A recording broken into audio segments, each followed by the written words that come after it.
கோவை அவினாசி ரோட்டில் உப்பிலிப்பாளையம் முதல் கோல்ட்வின்ஸ் வரை 10.1 கிலோமீட்டர் தூரத்திற்கு 1791 கோடி ரூபாய் மதிப்பில் கட்டப்பட்டுள்ள ஜிடி நாயுடு மேம்பாலத்தை முதலமைச்சர் மு.க.ஸ்டாலின் பொதுமக்கள் பயன்பாட்டிற்கு திறந்து வைக்கிறார். அந்த நேரலை காட்சிகளை தற்போது பார்க்கலாம்.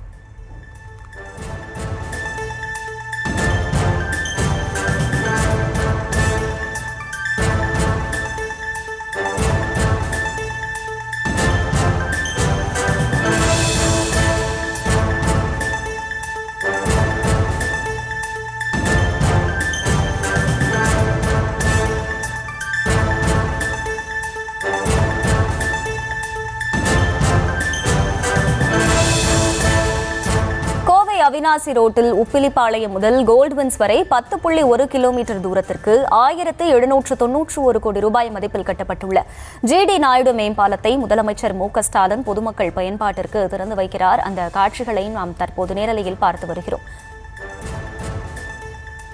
இதற்கு முன்னதாக கோவை கொடிசியா வளாகத்தில் உலக புத்தொழில் மாநாட்டை தொடங்கி வைத்து பேசிய முதலமைச்சர் மு.க.ஸ்டாலின் அதனைத் தொடர்ந்து அவினாசி ரோட்டில் உப்பிலிப்பாளையம் முதல் கோல்ட்வின்ஸ் வரை 10.1 கிலோமீட்டர் தூரத்திற்கு ஜிடி நாயுடு மேம்பாலத்தை திறந்து வைத்திருக்கிறார். அந்த காட்சிகளை நாம் நேரலையில் பார்த்து வருகிறோம்.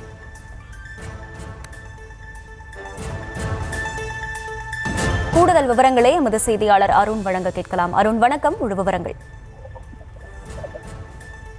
வணக்கம். கோவை அவினாசி சாலையில அதிக அளவிலான பள்ளிகள், கல்லூரிகள் மற்றும் மருத்துவமனைகள் இருக்கக்கூடிய நிலையில இந்த சாலை என்பது கோவையிலிருந்து வெளியூர்களுக்கு செல்லக்கூடிய முக்கிய சாலையாக இருந்து வரக்கூடிய காரணத்தினால் இங்கு போக்குவரத்து நெரிசல் என்பது அதிக அளவில் காணப்படுகிறது. எனவே இந்த பகுதியில் மேம்பாலம் அமைக்க வேண்டும் என்ற நீண்டகால கோரிக்கையை அடுத்து கடந்த 2020ஆம் ஆண்டு ஆகஸ்ட் மாதம் இங்கு புதிய மேம்பாலமானது சுமார் 10.1 கிலோமீட்டர் தூரத்திற்கு அமைப்பதற்கான அடிக்கல் நாட்டப்பட்டது. அதைத் தொடர்ந்து 2021ஆம் ஆண்டு ஆட்சி மாற்றத்திற்கு பிறகு இந்த பாலத்திற்கான நிதி என்பது சுமார் 1793.23 கோடியாக உயர்த்தப்பட்டு அதற்கான பணிகளானது துவங்கப்பட்டது. 306 தூண்களுடன் இந்த பாலமானது அமைக்கப்பட வேண்டிய பணிகள் துவங்கி தற்போது இந்த பாலம் நடைபெற்று முடிந்திருக்கக்கூடிய நிலையில்தான் தற்பொழுது இந்த பாலம் துவக்க விழாவானது நடைபெற்று வருகிறது.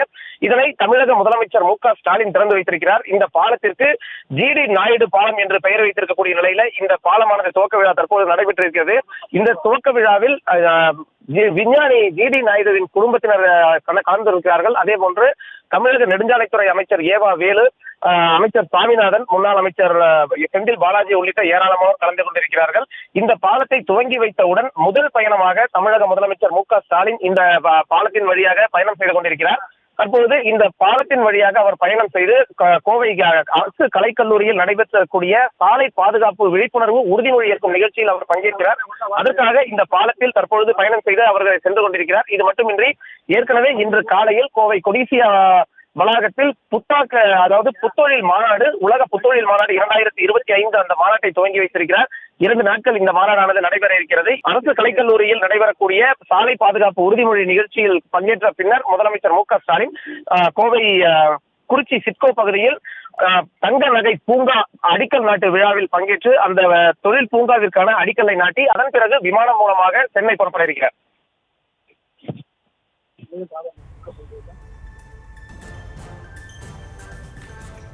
முழு விவரங்களுக்கு நன்றி அருண்.